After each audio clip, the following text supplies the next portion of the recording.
Survei Litbang Kompas 100 hari pemerintahan Prabowo Gibran, 80,9% publik menyatakan puas. Survei tingkat kepuasan publik ini terbagi dalam beberapa bidang. Dan kali ini kita akan mengulas tingkat kepuasan publik di bidang penegakan hukum di 100 hari pertama pemerintahan Prabowo Gibran. Hasil survei Litbang Kompas, kepuasan masyarakat terhadap kinerja pemerintahan Prabowo Gibran di bidang hukum berada di angka 72,1%. Yang menyatakan tidak puas ada 27,9%. Dibanding 3 bidang lainnya yaitu Polkam, ekonomi, dan kesejahteraan sosial, tingkat kepuasan publik di bidang hukum menjadi yang terendah. Jika dilihat tren kepuasan publik di bidang penegakan hukum, angka 72,1% yang diraih Prabowo jauh berada di atas hasil survei sebelumnya. Di survei terakhir Juni 2024, tingkat kepuasan publik terhadap pemerintah di bidang hukum hanya berada di angka 57,4%. Di 100 hari pemerintahan Prabowo Gibran, angka itu melonjak hingga 14%. Yang cukup menarik saudara, dalam pemberantasan korupsi, kolusi dan nepotisme, 76,5% publik mengaku puas dengan kinerja Prabowo Gibran, sedangkan 19,8% responden menyatakan tidak puas.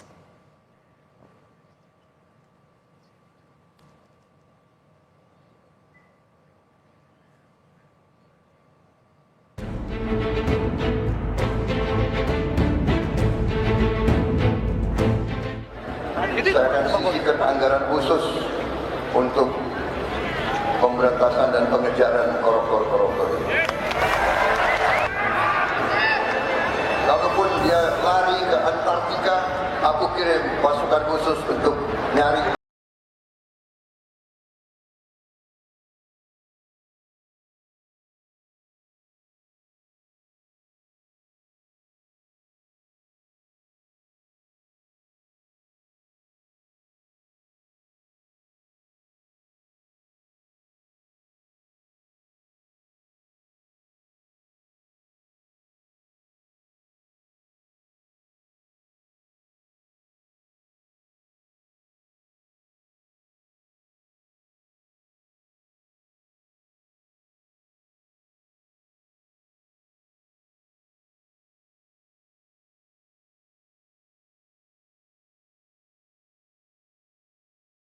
Seratus hari kerja, seperti apa gebrakan pemberantasan korupsi di era pemerintahan Prabowo Gibran?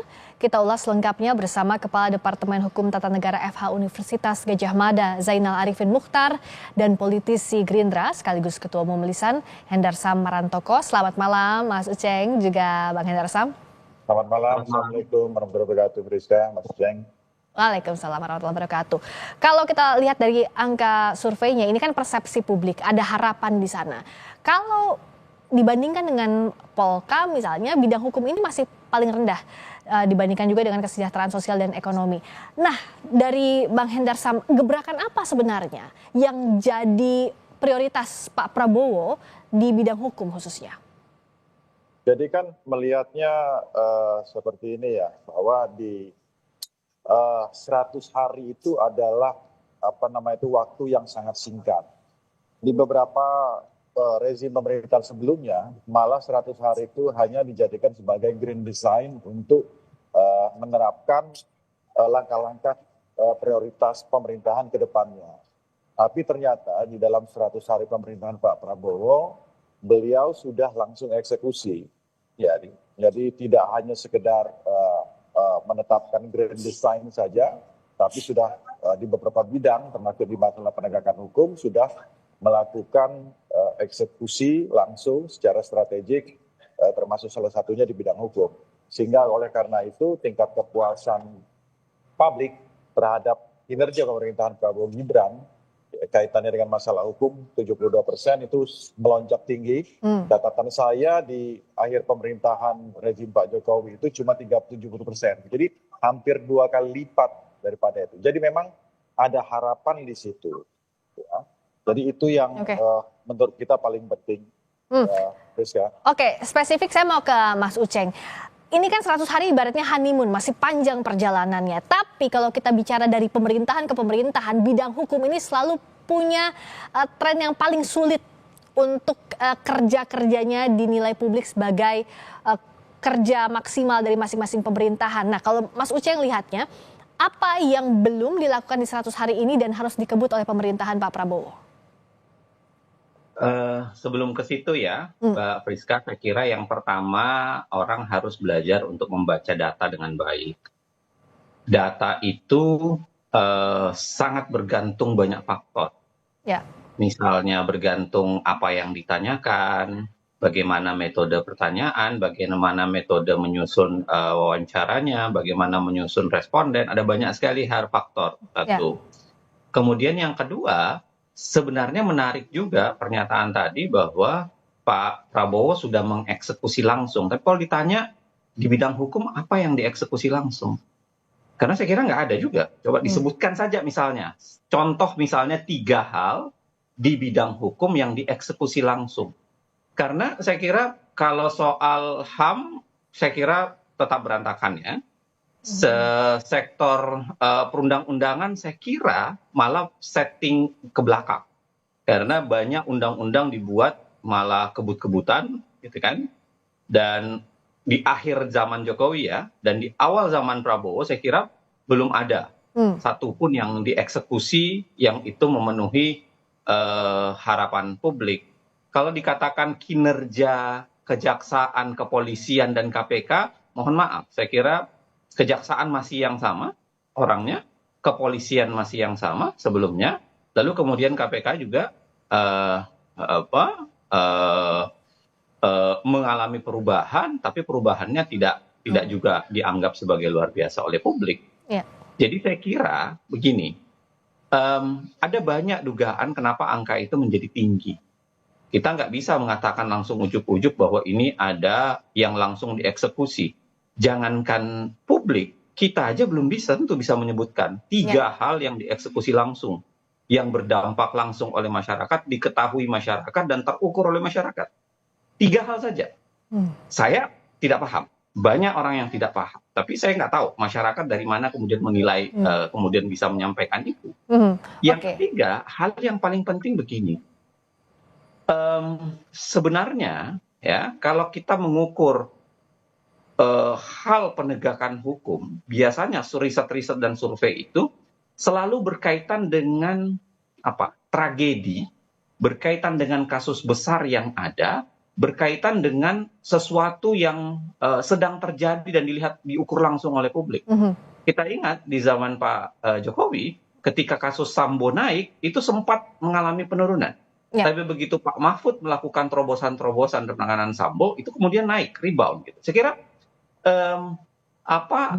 saya nggak tahu ya bagaimana Kompas menyusun pertanyaannya, tapi kalau kita lacak dalam 100 hari terakhir, saya kira nggak banyak peristiwa atau kemudian tragedi langsung di bidang hukum yang bisa diukur parameternya.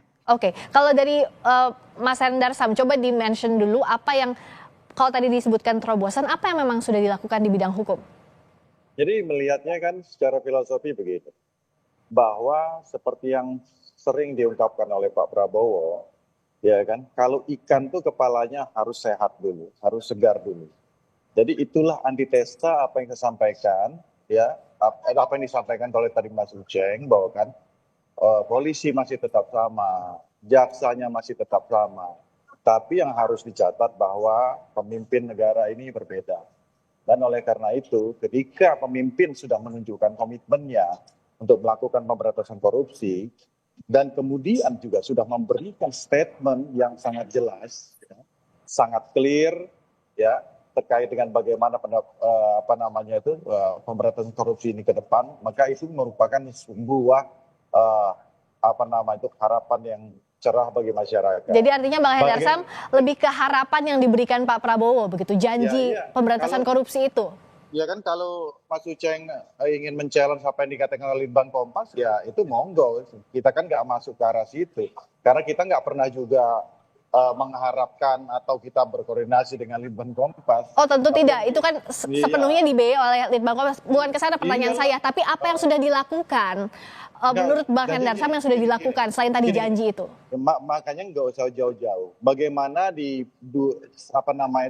seminggu kemarin beliau memanggil Jaksa Agung, beliau berserta dengan para Jampidum untuk ya kan menertibkan izin-izin daripada tambang, dan juga sebelumnya juga sudah melakukan eksekusi di bidang perkebunan.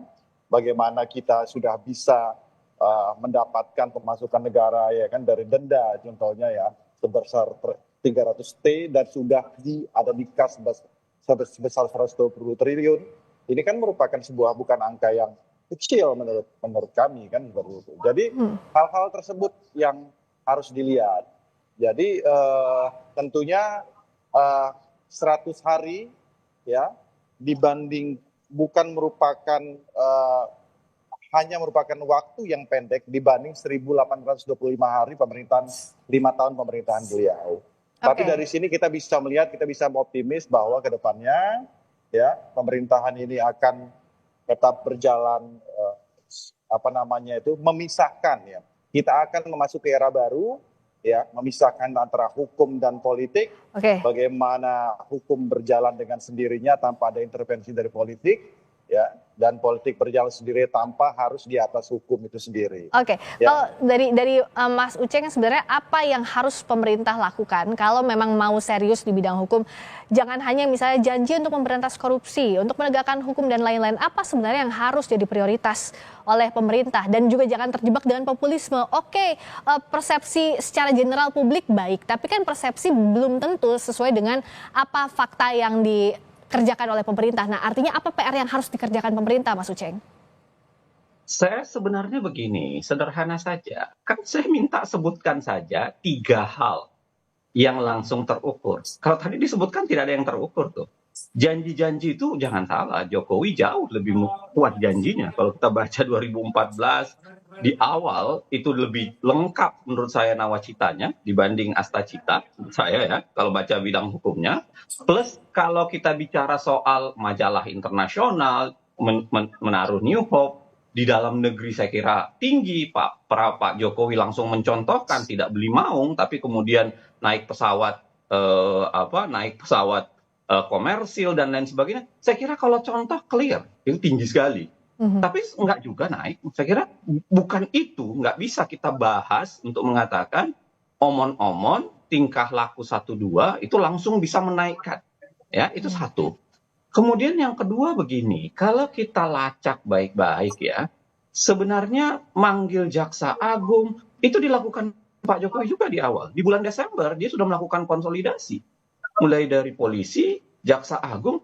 Jadi menurut saya enggak parameter yang tidak bisa diukur sama sekali. Satu. Yang kedua begini, kalau kita mau angka asli, terakhir itu adalah indeks persepsi korupsi. Nah, jangan salah. Indeks persepsi korupsi itu bukan hanya sekedar soal korupsi. Itu 9 survei besar internasional dengan 13 variabel, lalu kemudian dikalibrasi. Itu isinya banyak sekali. Mulai dari indeks negara hukum, lalu kemudian indeks demokrasi, political economic risk consultancy, ada banyak sekali tuh parameter. Di situ kita sedikit agak lumayan di wilayah kepemiluan, tapi yang lainnya hancur. Misalnya indeks negara hukum kita itu dari poin 10 3,2 atau 3,3. Nah, kalau kita mau angka itu barangkali, dan saya kira 100 hari terlalu cepat untuk kemudian menghitung dengan secara angka gitu. Nah, tapi kalau begini deh, kalau indeks negara hukum Indonesia mengalami kenaikan paling tidak dari 2024 yang 3,3, lalu kemudian bisa naik di masa zaman pemerintahan Pak Prabowo, nah artinya itu ada, mudah terukurnya gitu. Jadi kalau ujuk-ujuk tidak ada faktor luar biasa, lalu kemudian saya kira jangan-jangan ini masih variabel yang terbawa dari proses pemilu saja. Jadi terbawa arus pemilu, kepercayaan, lalu kemudian trust dan lain-lain ya. Pula ada ada Baik. efek Pak Jokowi di sana. Jangan-jangan itu sebenarnya Oke, baik. yang membentuk Ya, angka 89. saya mau ke Bang Hendra Sam, singkat saja. Jadi apa yang akan dilakukan untuk mewujudkan Astacita, terutama untuk meningkatkan indeks persepsi korupsi dan juga sebagai negara hukum lebih baik lagi seperti yang tadi Bang Uceng katakan. Mas Hendra Sam, singkat saja.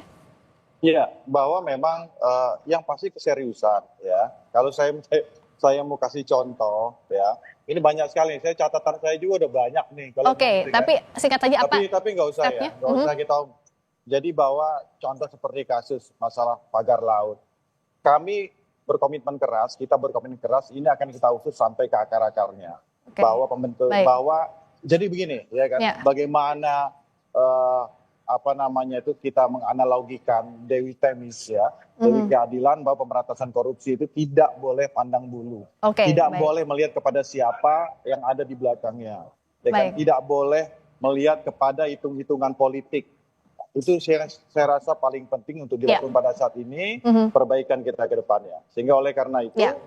sebagai Pak Prabowo Baik. adalah orang yang tidak terikat dengan masa lalu, tidak mempunyai hutang budi dengan siapapun, ya kan? Oke. Bahwa beliau ke depannya akan menjadi garda terdepan dalam pemberantasan korupsi, itu Baik. yang paling penting. Oke, janji ini akan ditagih 100 hari pertama Ya sudah dong. dilalui, tapi Ya. nanti akan terus diawasi oleh Mas Uceng, oleh seluruh rakyat Indonesia, apa Astacitanya bisa terwujud terutama dalam Ya. Bidang hukum ini. Terima kasih Kita tunggu. atas Terima waktunya kasih. Kepala Departemen Terima Hukum kasih. Tata Negara FH UGM, Mas Zainal Arifin Mukhtar dan Mas Hendra Samarantogo. Terima kasih, selamat malam. Selamat malam.